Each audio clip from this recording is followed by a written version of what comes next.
বরানগরে দোকানের ভিতরে সোনা ব্যবসায়ীকে খুন, এর পিছনে কি ব্যক্তিগত শত্রুতা? এই প্রশ্নই জোরালো হচ্ছে, কারণ দোকানে ব্যবসায়ীর একা থাকার সময় জেনে হানা দেয় দুষ্কৃতীরা, আর এরপর ডাকাতি, খুন।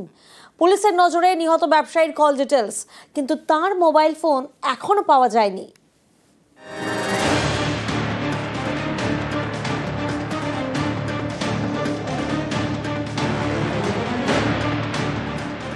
ক্রেতা সেজে সোনার দোকানে ডাকাতি, ডাকাতিতে বাধা পেয়ে দোকানেই সোনার ব্যবসায়ীকে খুন।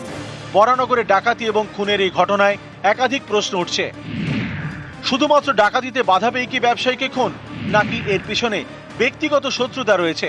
কারণ ঘটনাস্থল থেকে পাওয়া যায়নি তার মোবাইল ফোন। শনিবার দুপুর 3টে থেকে 3:30 নাগাদ ঘটনাটি ঘটেছে। সেই সময় দোকানে একাই ছিলেন ব্যবসায়ী। পরিচিত কেউ না হলে তো ব্যবসায়ীর একা থাকার বিষয়টি জানার কথা নয়।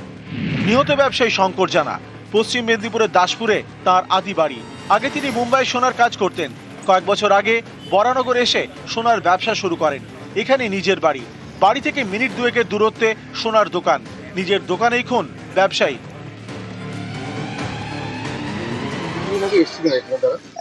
2010-11 সালে এখানে উনি আর ওনার ছেলে, মেয়ে কানাডায় থাকে, ছেলে এখানেই থাকতো, ছেলে দিল্লিতে ঘুরতে গেছে একটু।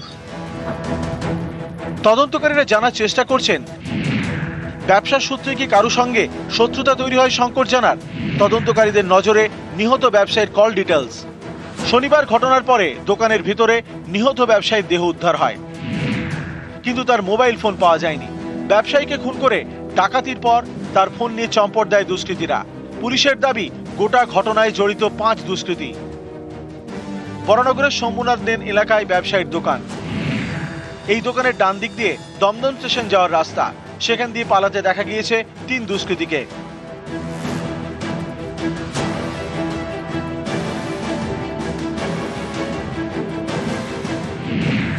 বাকি দুজন পালিয়েছে দোকানের বাঁ দিক দিয়ে সিথির মোড় হয়ে। এখানে দেখুন, যারা আসে না সব সারাদিন এখানে ঘোরাফেরা করে, বাইরের লোক, হ্যাঁ অনেক ঘোরাফেরা, তারা সব এইখানে রেকি করে, তারা এখানে জানে, তারা এখানে মাটি তোলে, নোংরা তোলে, এরা সবটাই পাড়ার জানে, এই গলি ওই গলি জানে, পাড়ার লোক যত না যায়, বাড়ির গলি এই গলি সব কিছু জানে। নিউজ 18 বাংলা।